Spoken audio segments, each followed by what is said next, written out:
रूस और यूक्रेन युद्ध का आज छठा दिन है। रूस अड़ा है और यूक्रेन उसके सामने डट कर खड़ा है। मौजूदा हालात में अब पुतिन के सामने 5 विकल्प रह गए हैं, वो विकल्प जिन्हें पुतिन का 5T प्लान कहा जा रहा है। क्या है राष्ट्रपति पुतिन का वो 5T प्लान? आज भारत की बात में करेंगे पुतिन के प्लान का पंचनामा। ये 250 से 500 पाउंड के हाई एक्सप्लोसिव बॉम्ब्स हैं और ऐसा ही कोई शायद बॉम्ब का इस्तेमाल हुआ है।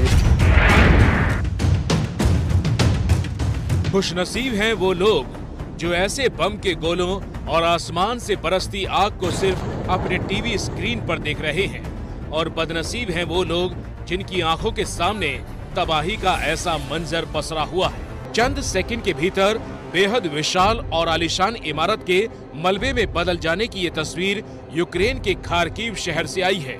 रूस के एक बम ने तबाही का कैसा तांडव दिखाया, ये आपके सामने है। जरा अंदाजा लगाइए कि ऐसे ना जाने कितने बम जो यूक्रेन की राजधानी कीव से लेकर अलग अलग शहरों तक हर मिनट बरस रहे हैं, वो कैसी तस्वीर दिखा रहे होंगे। मंगलवार को सबसे दर्दनाक खबर ये आई कि खार्किव में लगातार हो रही बमबारी के बीच एक भारतीय छात्र की मौत हो गई। एक बच्चा जो पढ़ाई के लिए अपने सपनों के लिए दूसरे मुल्क में गया था, युद्ध ने उसकी जिंदगी छीन ली। दुनिया की कोई भी ताकत इस नुकसान की भरपाई अब नहीं कर सकती। अभी आपके दोस्त जो बता रहे थे कि उनमें से कई स्टूडेंट ऐसे हैं जो अभी कुछ महीने पहले ही आए हैं। या फर्स्ट ईयर स्टूडेंट्स है वो लोग, फरवरी में आए रिसेंटली। उनको कुछ भी नहीं पता खार्किव या यूक्रेन के बारे में। वो लोग वहाँ पे बंकर में फंसे हुए हैं, बिना खाए बिना पिए, खाना पीना कुछ नहीं मिल रहा है उनको।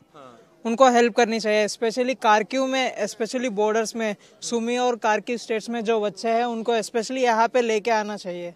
खार्किव में क्या बहुत सारे बच्चे हैं अभी भी? बहुत सारे सर, इतने बच्चे कि लाइक वो 7 to 8 डेज पहले आए। उनको ये तक नहीं पता कि वो पानी कहाँ से भरेंगे, उनको कुछ भी नहीं पता। वो लोग अभी भी बेसमेंट में, उनको बस बोला जा रहा है बेसमेंट में रहो, आप सेफ रहोगे। अरे बेसमेंट में हम कैसे सेफ रहेंगे? कल यूक्रेन और रूस के पड़ोसी मुल्क बेलारूस के दोनों देशों के बीच बातचीत से जो रास्ता निकालने की कोशिश हो रही थी, और आज यूक्रेन की धरती पर पुतिन वैक्यूम बम की बारिश कर रहे हैं। राजदूत ने दावा किया कि रूस यूक्रेन के खिलाफ प्रतिबंधित थर्मोबैरिक हथियार का इस्तेमाल कर रहा है।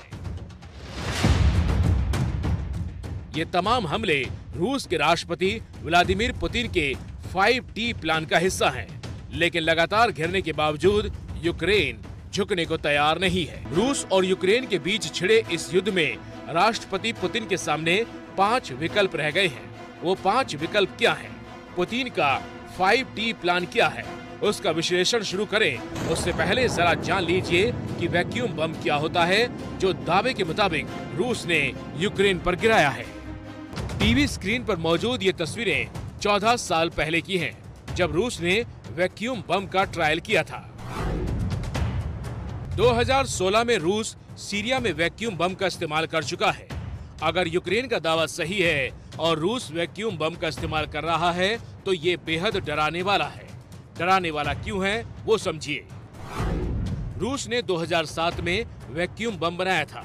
अमेरिका के मदर ऑफ ऑल बम के जवाब में रूस ने फादर ऑफ ऑल बम तैयार किया था। 7100 किलो वजन वाला बम सिर्फ इमारत और इंसानों को तबाह नहीं करता, बल्कि ये इलाके की ऑक्सीजन सोख कर धमाका करता है। दरअसल वैक्यूम बम एक बेहद खतरनाक बम होता है। फटने पर यह अपने आसपास की तमाम ऑक्सीजन तक सोख लेता है और जिससे तापमान बेहद ज्यादा बढ़ जाता है। इसीलिए इस बम की गिनती गैर परमाणु हथियारों में बेहद खतरनाक बमों में की जाती है और जेनेवा कन्वेंशन के तहत ये बम प्रतिबंधित। रूस क्या करना चाहता है, क्या कर रहा है, और युद्ध के छठे दिन राष्ट्रपति पुतिन के सामने क्या विकल्प है, उसकी चर्चा कर लेते हैं। रूस के राष्ट्रपति व्लादिमीर पुतिन 5T प्लान पर काम कर रहे हैं। हर टी उनके सामने एक विकल्प के तौर पर मौजूद है। सबसे पहला विकल्प है टॉक, यानी बातचीत। युद्ध खत्म करने के लिए पुतिन के पास पहला विकल्प है बातचीत। बातचीत की टेबल पर पुतिन की कोशिश होगी कि यूक्रेन से अपनी ज्यादा से ज्यादा शर्तें मनवा लें। सोमवार को बेलारूस में रूस और यूक्रेन दोनों के ही प्रतिनिधिमंडल की बातचीत भी हुई, लेकिन ये बातचीत बेनतीजा। असल हमला रोकने के लिए राष्ट्रपति पुतिन ने 3 शर्तें रखी हैं। यूक्रेन किसी यूरोपियन संगठन में ना हो, क्रीमिया पर रूस की सत्ता को मान्यता, यूक्रेन अपनी सेना को पीछे ले जाए। यूक्रेन ने शर्त नहीं मानी, लेकिन बातचीत से पुतिन अब मामला सुलझाना चाहते हैं, क्योंकि उन्हें युद्ध में हर रोज 1.25 लाख करोड़ खर्च करने पड़ रहे हैं, जो लंबे वक्त तक संभव नहीं है। यूरोपीय देशों ने रूस के सेंट्रल बैंक के 45 लाख करोड़ रुपए सीज कर दिए हैं। इस फैसले से रूस की अर्थव्यवस्था पर संकट खड़ा हो गया। अमेरिकी डॉलर के मुकाबले रूस की करेंसी रूबल निचले स्तर पर पहुंच गई। रूस में कैश की मांग बढ़ गई और महंगाई मुंह फाड़ रही है। पुतिन के पास दूसरा विकल्प कीव पर कब्जा। यूक्रेन के खिलाफ अपने सैन्य अभियान में राष्ट्रपति व्लादिमीर पुतिन कीव पर कब्जे की रणनीति को भी साथ लेकर चल रहे हैं। इसकी बड़ी वजह यह भी है कि कीव एक बार कब्जे में आ जाने के बाद सरकार का तख्ता पलट मुमकिन हो सकेगा, क्योंकि मौजूदा व्लादिमीर ज़ेलेंस्की की सरकार रूस के खिलाफ जा रही है और साथ ही वो यूक्रेन को नाटो में शामिल करना चाहती है, जो रूस कतई नहीं चाहता। कीव यूक्रेन की राजधानी है। राजधानी पर कब्जा हुआ तो यूक्रेन पर कब्जा हो जाएगा। इसलिए रूस ने कीव को घेरने के लिए अपने सारे घोड़े खोल दिए। टीवी स्क्रीन पर मौजूद ये तस्वीर देखिए। ये रूस का 64 किलोमीटर लंबा काफिला है, जो राजधानी कीव की तरफ बढ़ रहा है। जिस वक्त ये सैटेलाइट तस्वीरें ली गई, ये काफिला राजधानी कीव से सिर्फ 25 किलोमीटर दूर रह गया था। रूसी सेना के इस काफिले में सैकड़ों टैंक, तोप और बख्तरबंद वाहन मौजूद हैं। 64 किलोमीटर लंबा ये काफिला अगर कीव को घेरेगा तो यूक्रेन की मुश्किलें बढ़नी तय हैं। कीव पर कब्जा करके अपनी सरकार बनवाने के बाद पुतिन युद्ध विराम की घोषणा कर सकते हैं। पुतिन के पास तीसरा विकल्प है, यूक्रेन को तोड़ दे।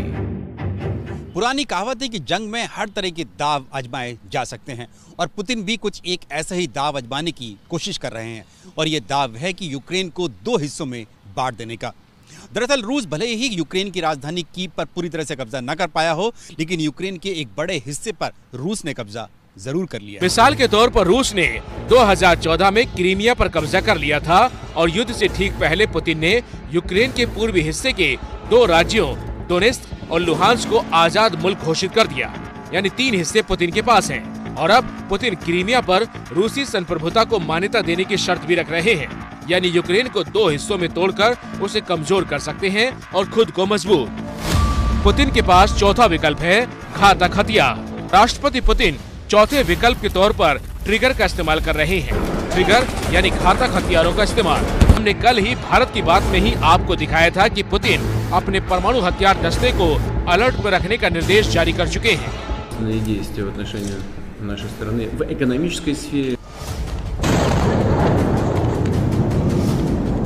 कल परमाणु बल को अलर्ट किया और आज वैक्यूम बम के इस्तेमाल के दावे की खबर आई।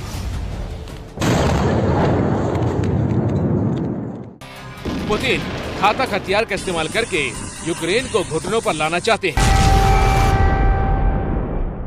ये प्रेशर बनाने की बात है। अब ये प्रेशर बिल्ड हो रहा है। प्रेशर बिल्ड किया जा रहा है कि अगला राउंड ऑफ टॉक्स जब भी कभी और जहां भी कहीं होता है, वहां पर जब ये टेबल पे बैठते हैं तो इस प्रेशर का असर दिखे और जो रशिया चाहता है वो उन पे मंजूरी हो जाए, क्योंकि रशिया अभी भी नहीं चाहता कि आम लोगों की उस तरीके से तबाही हो। पुतिन के पास 5वां विकल्प है, समर्थक देशों के खिलाफ युद्ध का ऐलान। अमेरिका और यूरोपियन यूनियन समेत कई देश यूक्रेन के लिए अपने समर्थन का ऐलान कर रहे हैं। साथ ही इन देशों ने रूस के खिलाफ सख्त आर्थिक प्रतिबंधों की भी घोषणा की है। जाहिर तौर पर इन प्रतिबंधों से रूस की अर्थव्यवस्था चरमरा रही है। ऐसे में रणनीतिक जानकारों का मानना है कि दबाव में आया रूस अपने गैर पारंपरिक विकल्पों का भी इस्तेमाल कर सकता है।